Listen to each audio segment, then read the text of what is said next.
If you're sick of being out-teamed every match, listen up. Go to IGGM.com for cheap and reliable FIFA coins, trusted by players for over 10 years, with 150,000 plus reviews on Trustpilot. Use code RETRO for 8% off and upgrade your squad today. Link in the description. Defending this year is easily the biggest skill gap in the game. It's the difference between being stuck in Division 6 and competing in Division 1 or even Elite. Attacking? I've made countless videos on that. And honestly, anyone can score a goal in a 15-minute game. But the real question is, can you keep your opponent out of your goal? That's exactly what we're going to talk about today. First, let's get some misconceptions out of the way quickly. Starting with what defending is not. Defending is not when the opponent is close to your goal or in your box with your center backs. Defending is not when you're only using your defenders. From now on, I want you to think of defending as something that starts the moment you lose the ball. Every single player on your pitch needs to be utilized for defending. Another thing defending is not is this passive way of playing, being scared to come out, commit, and put pressure on the opponent. I've coached over 300 students, and the number one difference between players who succeed and those who don't is being too scared to be aggressive on defense. Watch any top pro player and see how they control their team defensively. Watch them in FUT champs. The one constant is their aggressive, fearless attitude toward their opponent. Now, of course, I'm not saying you have to be a pro player, but you can adopt their mindset. I need you to adapt the kill or be killed mentality. Drop the nice guy mindset, the one that's too afraid to commit and just sits back with the CDM. Pay close attention to this video because I'm going to share the harsh reality of how to defend in this game. Sit down, grab your pen and paper because class is in session. Starting with the biggest misconception. If you think you can just run around with your CDM and call it a day when you're defending, you can forget it. This is the sad reality I see over and over again.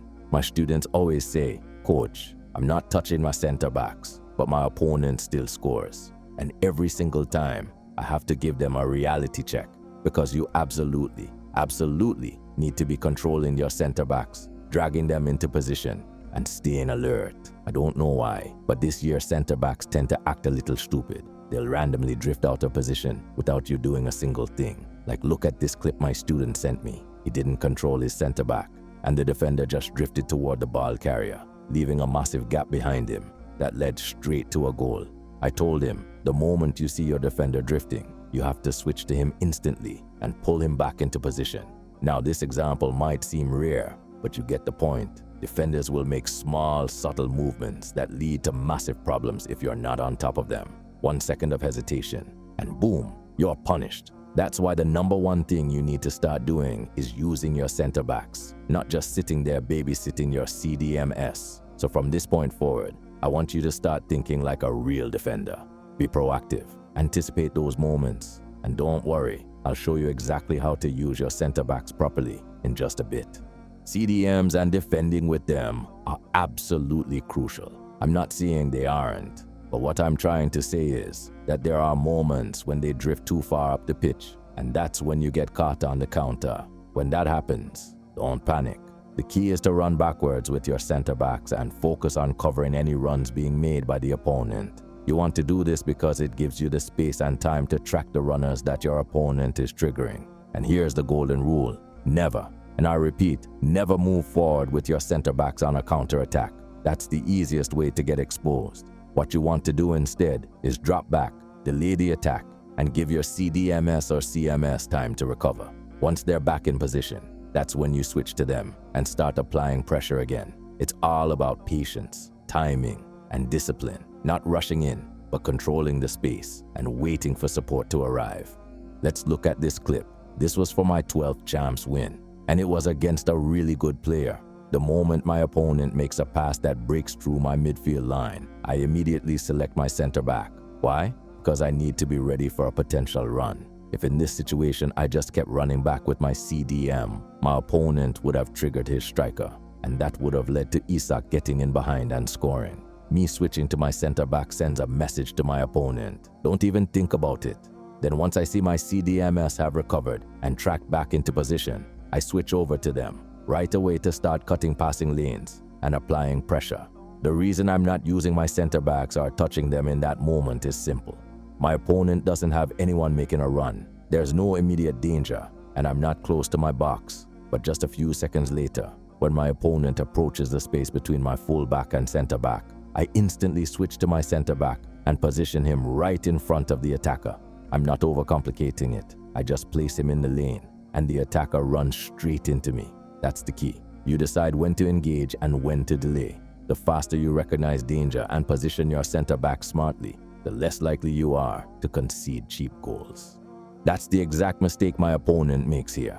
He didn't track the run. To stop this, all he had to do was notice my CAM making the run and immediately switch to his CB, drag him backward, and stay with it. You can never, ever, ever, ever, and I'll repeat this until it sticks, fail to track the run. You must always track every run all the way. Let's talk about something I almost never see people mention: anticipation. Anticipating where your opponent is going to go before they even get there. For example, in this clip, watch how I sometimes commit to one area, not recklessly, but intentionally, to push my opponent in the direction I want him to go. He gets the ball to his striker, and I immediately move up to cut the passing lane toward his central player, which basically forces him to play it wide. That small movement with Saliba makes him shift the play toward his left winger, exactly where I wanted him. And as I mentioned earlier, you need to give yourself space. Why? Because when you create space, you create time. If I have a bit of separation between my defender and my opponent's attacker, I can read the situation better.